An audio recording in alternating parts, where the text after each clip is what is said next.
From Wish TV and the All Indiana Podcast Network, this is the Business, Equity, and Opportunities Podcast with Scott Sander. Welcome to the Business, Equity, and Opportunities Podcast. I'm Scott Sander. Each week, our industry focus gives you a deep dive into the world of a specific field from those who know it best. Even if it's not an area you know, we've found there are lessons for all to learn.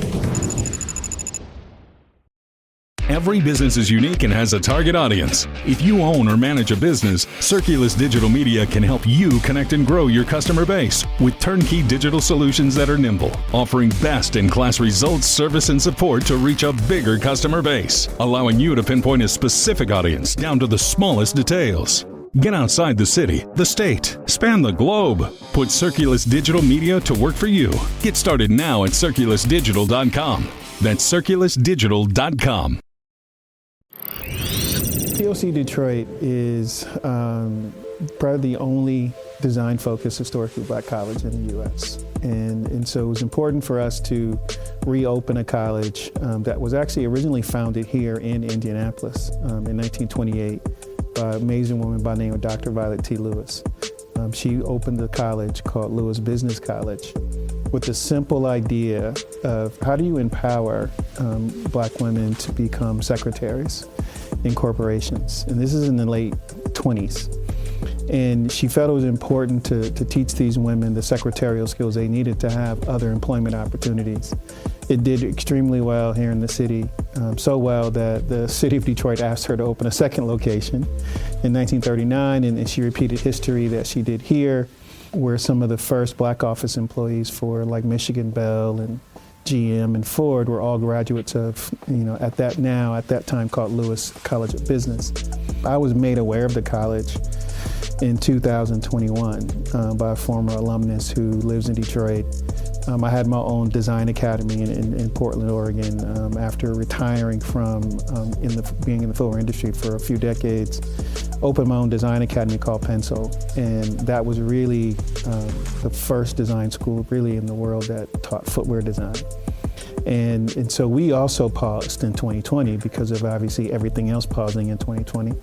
And so when I was made aware of Lewis College, I had the idea of merging, what I'm doing as a design academy in Portland with this HBCU and being able to combine what we do really well with what the school formerly used to do really well and merging it and reopening it as a business and design school. Actually, when I got into the industry in 1989, as a young 19-year-old kid, just excited to be in the industry, I started to understand the business side of it really, really early, understanding how specific kids are targeted for certain types of shoes and why, and how you create based on demographic and how you create based on geography.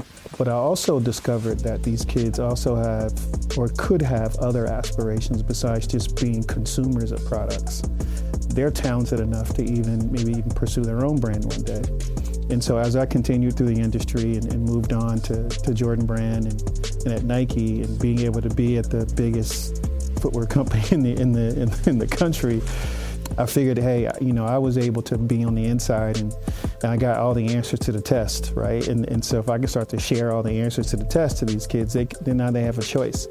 They can either decide, hey, maybe I should, hone my skills to work at Nike or Jordan Brand, or maybe I can strike out and do it on my own. And so I wanted to basically at least provide them the tools that they need to make the right decision of which direction they want to go. And that was really where Pencil was founded, through that lens of taking all of my industry knowledge, creating an academy that really worked with kids and met them where they were and giving them the insights that they need so they can choose which direction they want to move forward with their creative direction. In the mid-'80s, I was what's today called a customizer.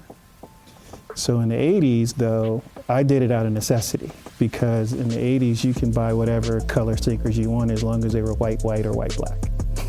And I wanted white-green because they didn't make white-green, and I wanted them because it matched my basketball uniform in high school. And so I would go to the local shoe repair shop and get green dye, and go to the local hardware store and get duct tape and an X-Acto blade. And I'm like, oh, okay, well, if I can just tape up the part I didn't want to mess up and paint my Nike shoes green, it could probably work. And so I tried it, came out beautiful. I go to school the next day, kids are freaking out, like, where'd you get those? And so then I started getting paid to customize shoes in '86, not knowing that was a job. Like, I just did it out of necessity so I can buy more shoes that they didn't have.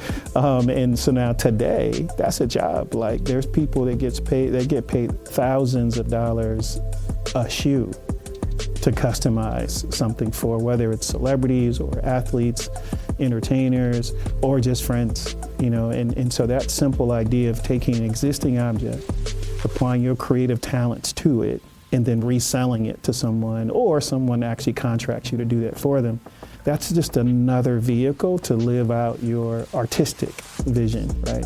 The design side is, I don't like the way that looks, I'll redesign it the way I think it should look. And so it's those two worlds of being a designer and an artist. Sometimes people do both, but most of the time you don't do both. What we try to do, though, is because of the way that the college is structured, we try to make sure everyone's empowered to mentor two people. And then those two people, you make sure you put on them that they mentor two people. And so what we're trying to do is really create this placing of seeds throughout the industry, especially artistically, because a lot of it you can't get in a book, and a lot of creative energy and passion comes from lived experiences. And if you can share those lived experiences of processes and techniques and things of that nature that you literally cannot get from a book, from a creative perspective, that's when the creativity continues to grow and foster and develop into something a whole lot more special than maybe they even knew they were capable of.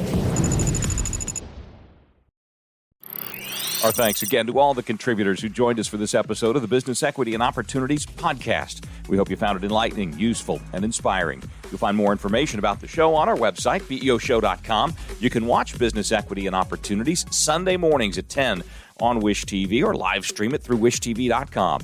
Each week we provide 7 full segments with topics ranging from how to get started and how to access capital to the day-to-day running of your business and questions about accounting and bookkeeping.